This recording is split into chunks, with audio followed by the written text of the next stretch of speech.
박종수 할아버지는 은퇴 후 몇 년 동안은 어떻게든 자립하며 살아갔습니다. 하지만 투자 실패와 과도한 지출로 인해 점점 재정 상태가 악화되면서 그는 더 이상 혼자 힘으로 생활을 유지할 수 없었습니다. 어느 날 결국 그는 큰 결심을 하고 자식들에게 돈을 부탁하기로 합니다. 그날 오후 종수 할아버지는 가장 큰 아들인 영수의 집을 찾아갔습니다. 평소에도 자주 오가던 집이었지만 오늘은 발걸음이 무거웠습니다. 초인종을 누르자 영수가 문을 열어주었습니다. 아버지, 웬일이세요? 오랜만에 오셨네요. 종수 할아버지는 어색하게 웃으며 집 안으로 들어갔습니다. 따뜻한 차를 대접받으며 그는 몇 번이나 입을 때려다가 다시 다물었습니다. 결국 마음을 굳게 먹고 조심스럽게 말을 꺼냈습니다. 영수야, 아버지가 정말 미안한데 이번 달 생활비가 부족해서 좀 도와줄 수 있겠니? 영수는 순간 당황한 듯 멈칫했습니다. 그는 이미 가정의 생계를 위해 열심히 일하고 있었고 아이들의 교육비와 각종 생활비로 부담이 컸기 때문입니다. 그러나 아버지를 외면할 수는 없었습니다. 네, 아버지, 얼마나 필요하세요? 종수 할아버지는 잠시 머뭇거리다 조심스럽게 말했습니다. 한 50만 원 정도면 될 것 같구나. 급한 건 다 해결하고 나면 갚을 수 있을 거야. 영수는 깊은 한숨을 내쉬며 알겠습니다. 아버지, 제가 이번 달은 좀 빠듯하긴 한데 어떻게든 해볼게요. 라고 대답했습니다. 그날 밤 종수 할아버지는 집으로 돌아와 마음이 착잡했습니다. 자식에게 손을 벌린다는 것이 자존심에 큰 상처를 입혔고 자신이 얼마나 비참한 처지에 놓여 있는지를 실감했습니다. 그는 눈물로 젖은 베개를 끌어안고 잠을 이루지 못했습니다. 며칠 후 딸 영희에게도 같은 부탁을 해야만 했습니다. 그는 딸의 집에 방문하여 손녀와 함께 시간을 보내다가 어렵게 입을 열었습니다.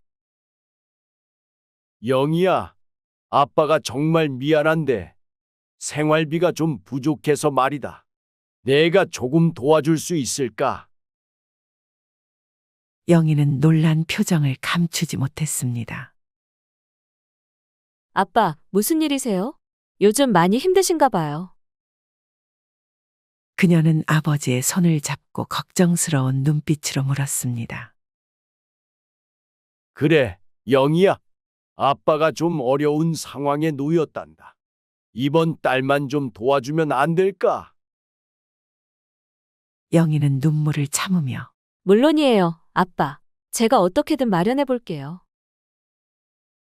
라고 말했습니다.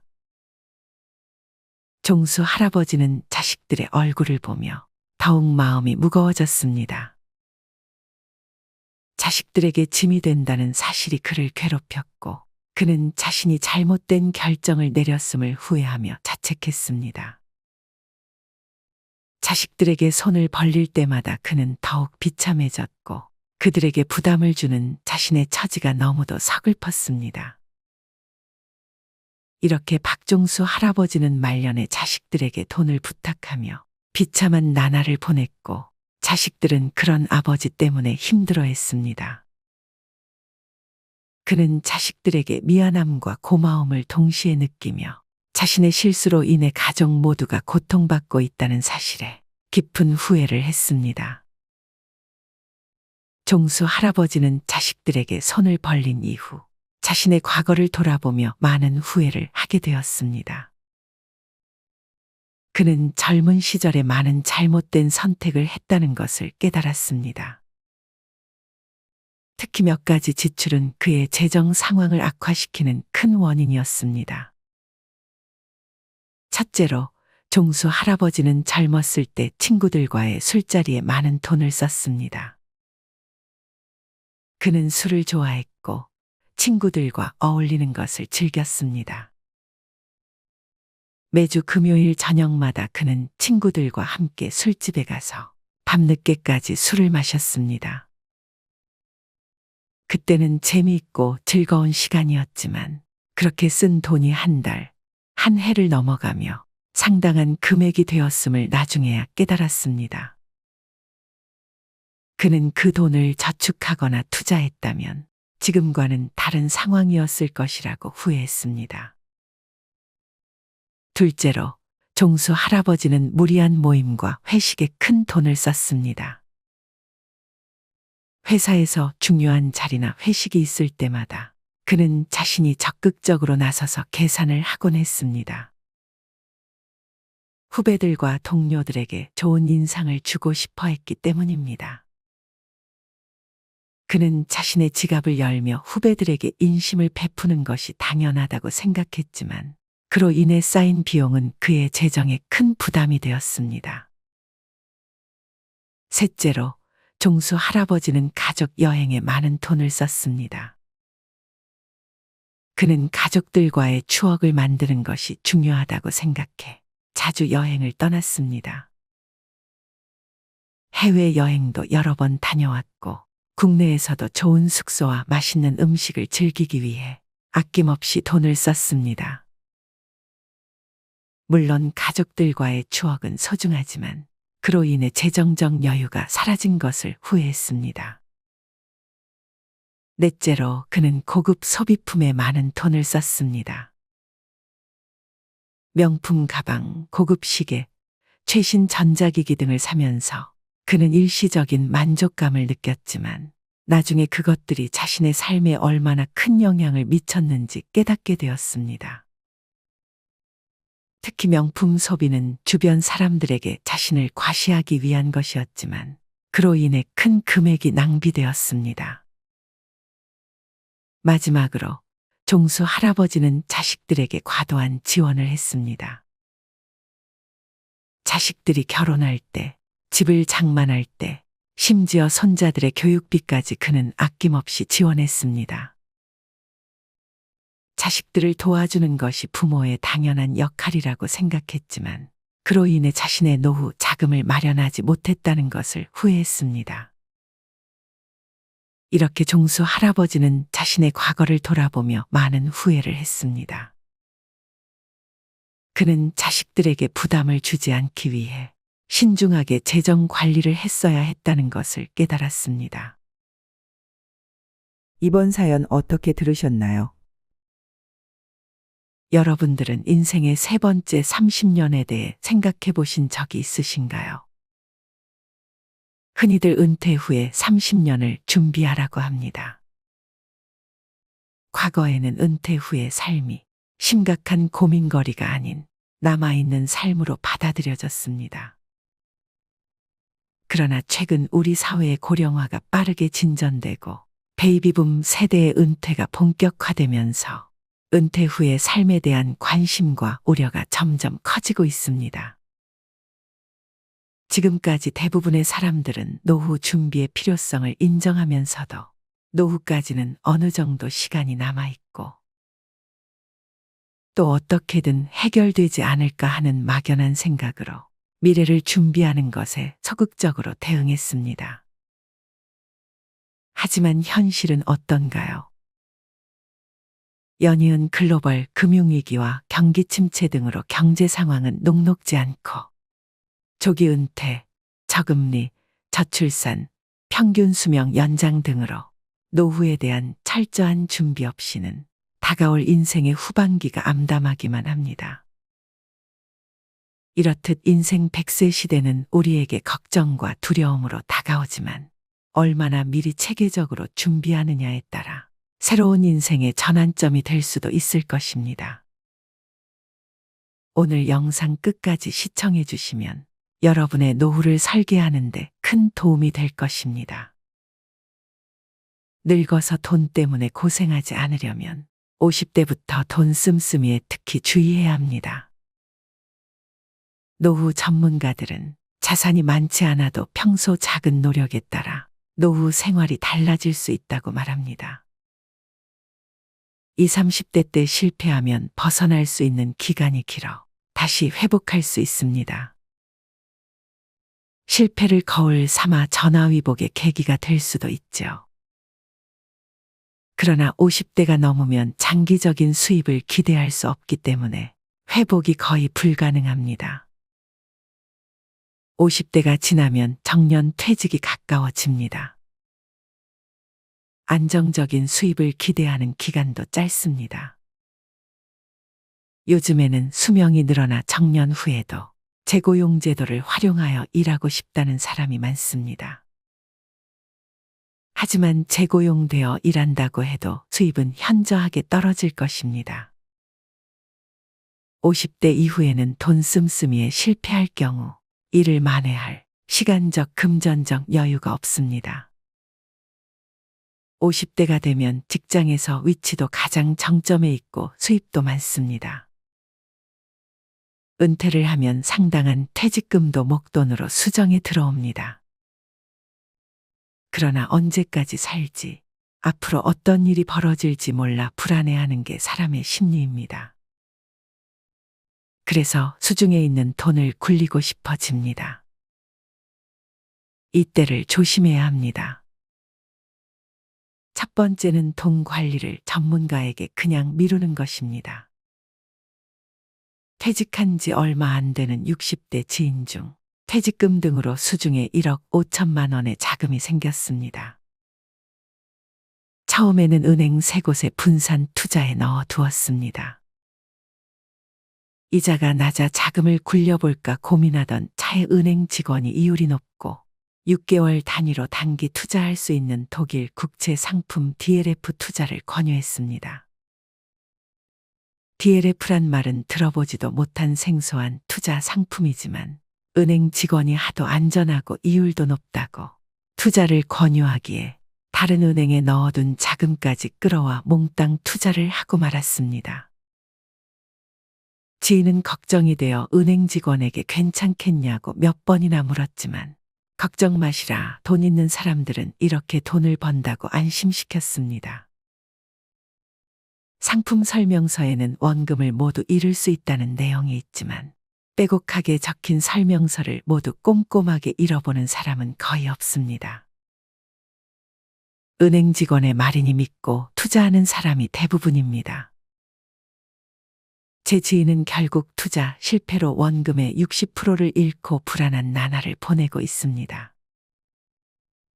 해외 금리 연계 DLF 등에 투자한 사람 중에는 이처럼 은행 직원이 전액 손실 가능성을 제대로 설명하지 않았고 적극적으로 투자를 권유했다고 하소연하는 이들이 많습니다.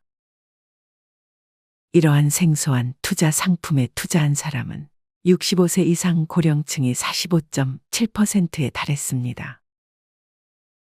이 자금 상당 부분은 노후 자금인 것이죠.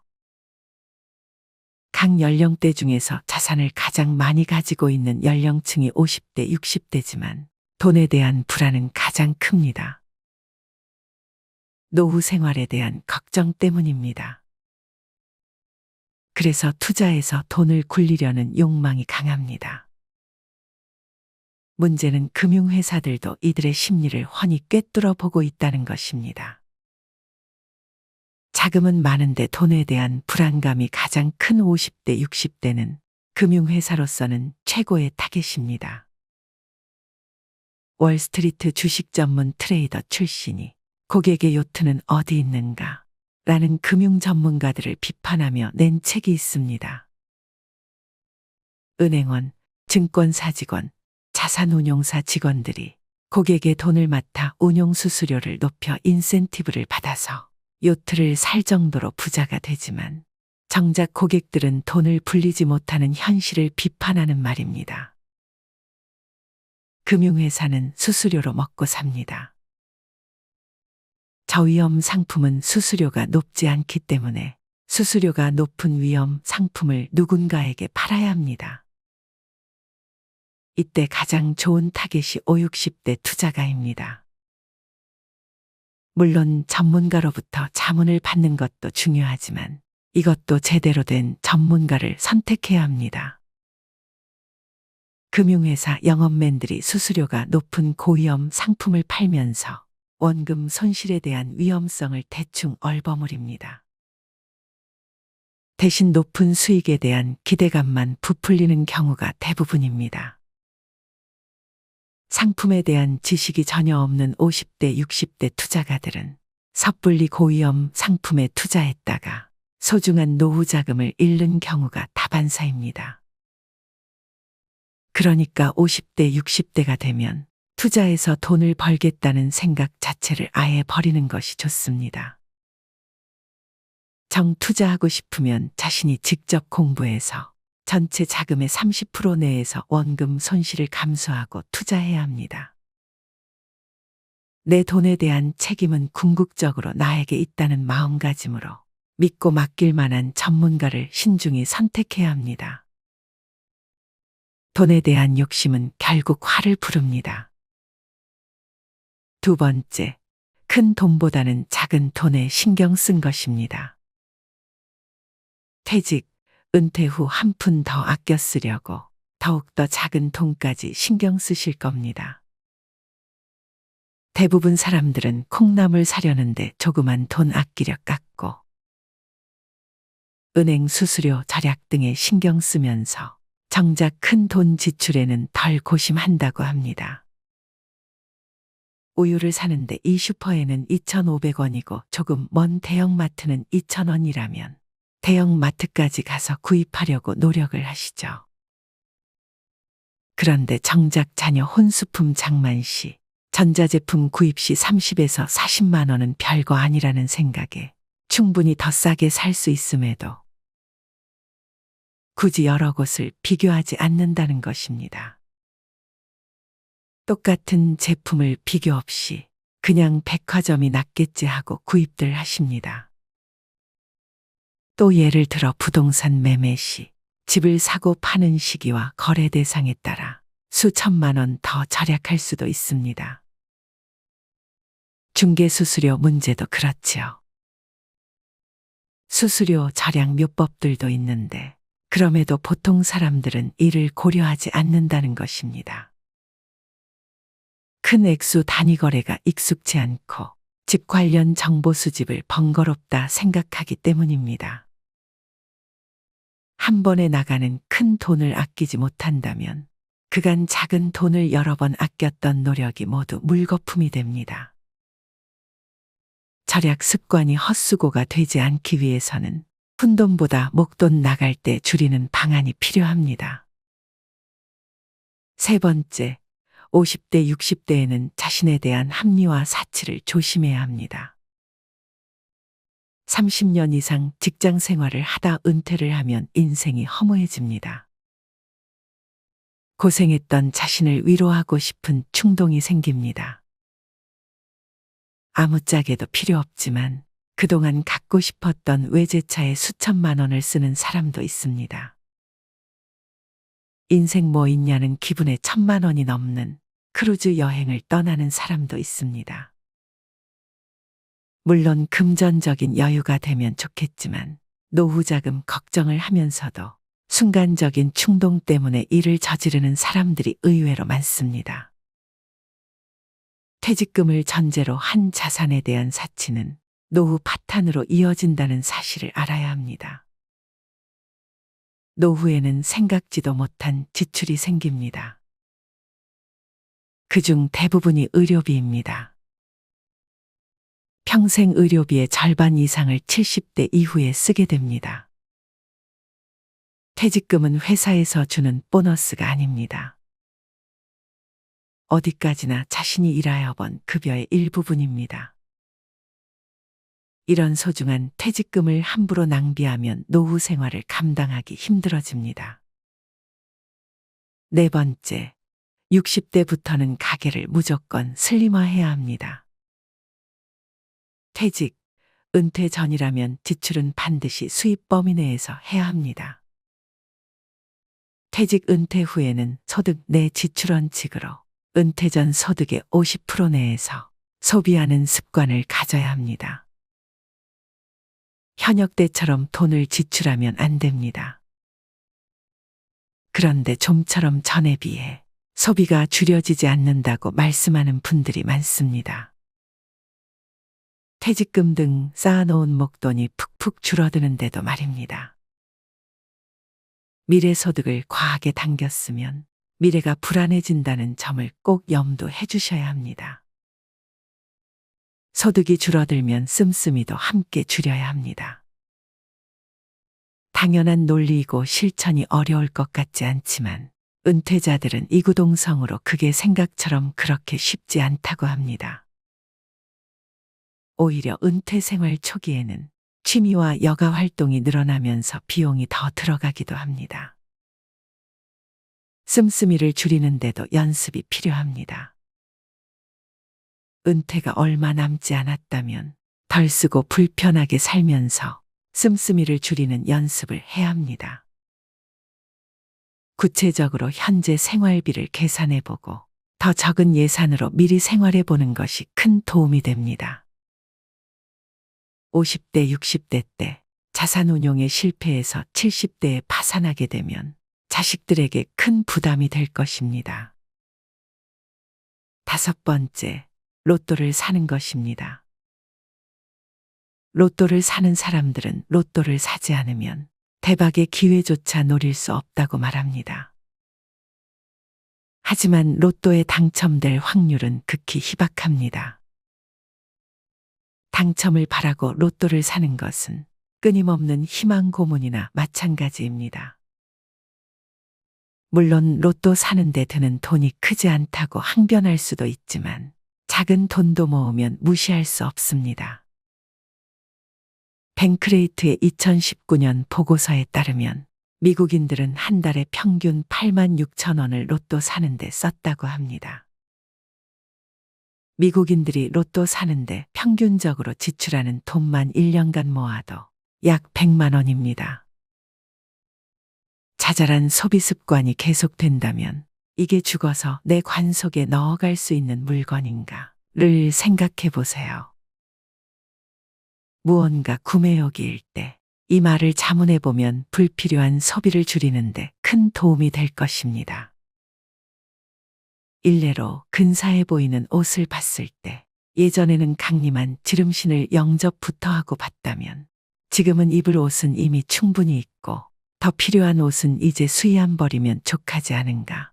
죽어서 관 속에 넣을 수 있는 것은 내 몸뚱아리 하나와 수의 한 벌뿐인데 더 이상의 옷이 대체 무슨 필요가 있지? 라는 생각에 이르게 되어 불필요한 씀씀이로부터 멀어지게 됩니다.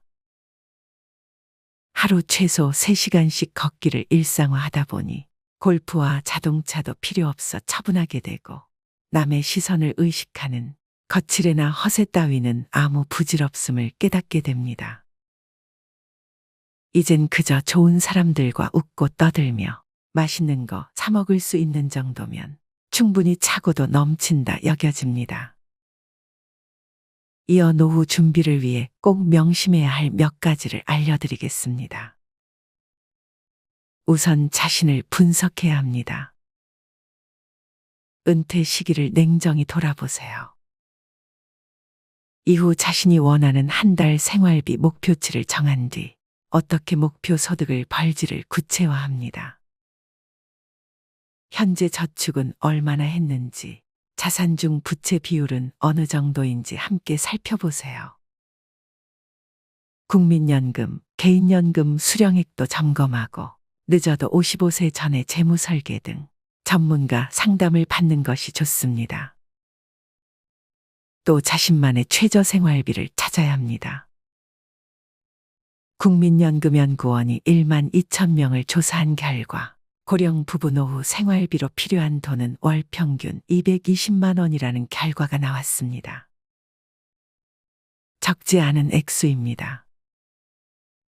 하지만 주거가 해결되면 이보다 적은 액수로도 가능합니다.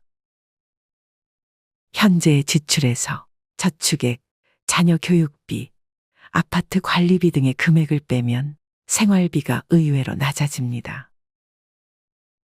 퇴직 2, 3년 전부터 노후에 필요 없는 부분을 줄이는 습관을 길러야 합니다. 이웃 주민 80세 할아버지도 작은 집으로 옮겨가기 싫어했습니다. 하지만 80세가 되자 약 32평의 아파트를 청소하는 것 자체가 힘들어졌다고 합니다. 그래서 서울 외곽의 10평대 아파트로 옮겼습니다. 할아버지는 오히려 공기도 맑고 여유자금도 생겨 삶이 나아졌다며 만족하셨습니다. 현재 노인층은 자식과 같이 은퇴하는 세대라는 점도 명심해야 합니다. 어느 할머니의 경우 은퇴 후 아들에게 생활비 50만 원을 받아왔습니다. 하지만 최근 아들이 55세를 넘겨 은퇴하면서 용돈이 끊겼습니다.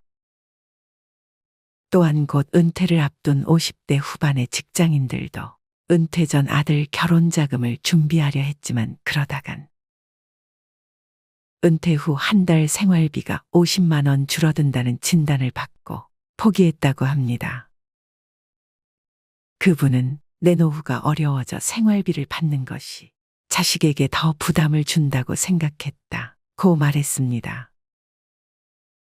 수입이 있는 일이든 취미든 사회공헌이든 평생 현역으로 살아갈 마음가짐 또한 중요한 것 같습니다. 일할 능력이 있고 의향만 있다면 충분합니다. 일을 한다면 많든 적든 수입이 따릅니다. 따라서 자신의 기대치에 맞춰 일자리를 찾으면 됩니다. 좀 더 나이가 들어도 내가 건강하기만 하면 직업재능운영센터와 같은 곳에서 장애인들의 훈련보조, 장애인 이동지원 및 산책지원, 초등학교 등굣길 안전하게 건널목 건너기 지원, 내가 살고 있는 아파트 내에서의 노노케어 활동 등 얼마든지 주위에 도움을 주면서 살아갈 수 있습니다. 나의 건강을 챙길 수 있고 푼돈일 수는 있어도 최소한의 용돈도 벌 수 있습니다. 농부가 추수한 후 이삭을 챙기듯 이삭 줍기를 한다고 생각하면 됩니다. 마지막으로 건강이야말로 노후 재무 설계의 핵심이라고 생각합니다. 규칙적으로 식사를 하고 운동하는 습관을 가지고 건강하게 노후를 보낼 수 있으면 그것이 최고의 재산입니다. 그리고 노후에는 돈보다는 시간이 여유로운 편입니다. 남는 시간을 활용해 새로운 기술과 지식을 배우는 평생학습의 자세를 갖는다면 건강한 노후 생활을 유지하는 데 도움이 될 것입니다. 건강하지 못해 투병 생활을 이어간다거나 고액의 병원비를 써야 할 상황이 온다면 노후 파산까지 우려해야 하는 상황이 오지 않을까요? 자산이 아무리 많아도 인생이 유한한 만큼 살아가며 소비할 수 있는 금액에는 한계가 있습니다. 자산이야 많으면 많을수록 좋겠지만 노후 설계 관점에서 보면 필요한 만큼 노후 생활비를 만들 수 있다면 이미 충분히 부자라 할 수 있을 것입니다. 진정한 부여는 내 마음속에 있습니다. 육신보다 정신이, 정신보다 영혼이 부자여야 되는 것입니다. 소크라테스가 말하기를 가장 적은 것으로 만족하는 사람이야말로 가장 큰 부자다 라고 했습니다. 과거에 잘 나가던 고소득층이라고 해서 자만할 필요도 없습니다. 오히려 직장 생활할 때 몸에 밴 씀씀이가 있기 때문에 은퇴 이후 일정 수준 이상 생활을 유지하려는 경향이 강해 자칫 장수에 덫에 걸리기 쉽습니다. 영국의 심리학자가 2002년에 발표한 행복 공식에 따르면 행복도를 높이는 것은 부와 명예가 아니라 가족, 친구, 대인관계, 취미생활, 운동과 휴식 등 일상에 관한 것들이라고 하였습니다. 다시 말해 마음이 준비되지 않으면 돈의 의미도 퇴색될 수밖에 없습니다. 노후 자금 모으기에 급급하다. 어느 날 덜컥 자신의 존재 가치가 사라져버리는 그 상실감은 겪어본 사람만이 알 수 있습니다. 노후 자금 준비도 중요하지만 그보다 먼저 시작해야 할 것은 바로 마음의 준비입니다. 예전에 이어령 박사가 회고했던 내용이 기억납니다. 사회에서의 화려한 출세로 존경은 받았지만 사랑은 받지 못했다고. 노후의 돈에 얽매이기보다는 사랑을 받는 사람으로 기억되고 싶습니다. 이 영상을 통해 노후 설계에 대한 준비를 철저히 함으로써 아름다운 인생의 후반기를 누릴 수 있게 되기를 진심으로 희망합니다. 앞으로 더 좋은 영상으로 찾아뵙겠습니다.